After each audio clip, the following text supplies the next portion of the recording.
Hello mga kaminang! Our dish for today is a fusion of Filipino and Korean. Siguro sa karamihan, this is something new. Maglalagay tayo ng isang Korean side dish which is kimchi dito sa sinigang natin. Kung nahihiwagaan ka kung ano yung kalalabasan ng luto natin, edi tara, samahan mo ko sa aking kitchen, magluto na tayo.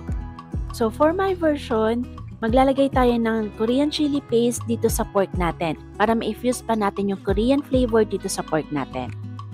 Mamassage lang natin yan, then ibababad natin yan for at least 30 minutes. At habang ginagawa natin yan, isa-shoutout ko muna yung meat shop na pinagbibilhan ko ng mga meats kapag kailangan natin dito sa ating ingredients, mapapork man yan, beef o kaya chicken.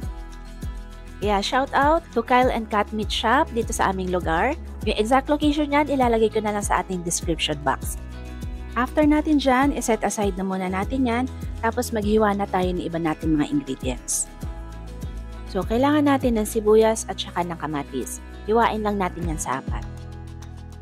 So, dito sa aking version, magigisa tayo ng sibuyas at kamatis. Buksan muna natin yung kalan sa medium flame, pagkatapos maglagay lang tayo ng kaunting mantika sa kaserola. Kapag ready na yan, unahin natin igisa yung sibuyas, pagkatapos yung kamatis.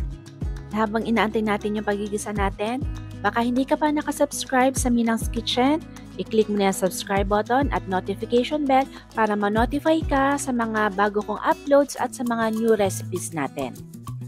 Pagkatapos nyan, igigisa naman natin yung ating marinated meat. Halu-haluin natin yan, igisa, hanggang sa makita nyo na magbago na yung itsura ng meat natin. Siguro mga 7 to 10 minutes. Pagkatapos, pag okay na, ilagay na natin yung kimchi. Ito naman, lutuin natin ito ng mga 5 minutes pa bago natin lagyan ng tubig.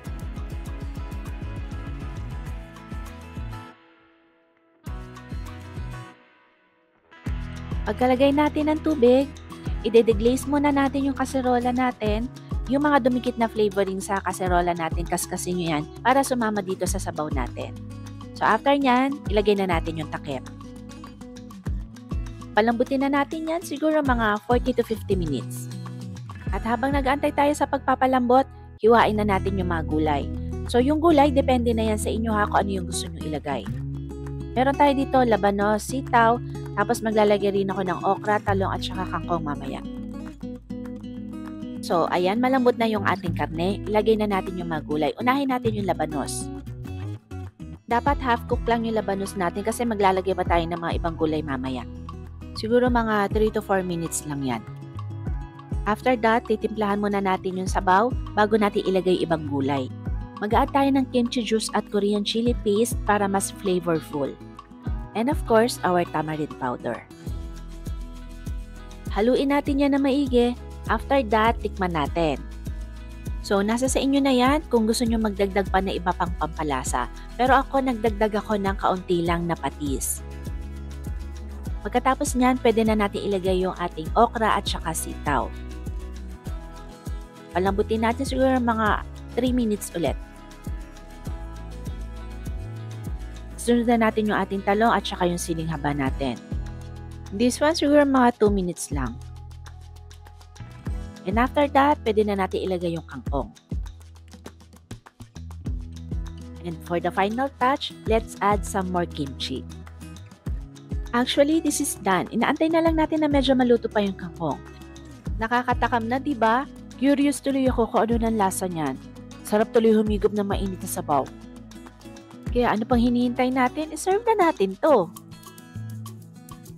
At ito na mga kaminang, ang aking version ng kimchi sinigang or kimchi nigang. Sana subukan nyo rin maluto itong ating recipe para malaman nyo din kung ano yung kinalabasan ng ating niluto. Okay, kain na!